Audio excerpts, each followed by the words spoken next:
இஸ்லாம் சொல்லுது புலம்பலாம். யார் புலம்பலாம்? யார் அல்லாஹ்வையும் மறுமையும் நம்பலையோ, இந்த உலகமே கெதி என்று இருக்கிறானோ அவன் புலம்பலாம். உலகம் தாங்க எனக்கு எல்லாம், இங்க சம்பாதிக்கிறது தான், இந்த காசு தான், இந்த மனைவி தான், இந்த வீடு தான், இந்த சொத்து தான், இந்த பிள்ளைகள் தான், இதுதான் நிலை, இதுதான் நிரந்தரம் என்று நினைத்துக் கொண்டு அதற்காகவே வாழ்கிறானே அவன் புலம்பலாம். நீ புலம்பலாமா? நீ யார்? இந்த உலகம் உனக்குரியதா? மறுமையை நம்பி சொர்க்கத்தை நம்பி அதற்காக பயணிக்கக்கூடிய நீ இந்த உலகத்தில் ஏற்படக்கூடிய நஷ்டத்தை நினைத்து புலம்பி தள்ளுகிறாயே.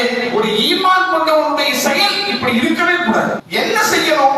ஒரு முடிவெடுக்கிறோங்க, ஃபெயிலியர் ஆயிடுச்சு, என்ன மனநிலைக்கு வரணும்? அல்லாஹ் தன்னுடைய திருமறையிலே ஈமான் கொண்டவர்களுடைய மனநிலை எப்படி இருக்கும் என்பதை இறைவன் சொல்கிறான்.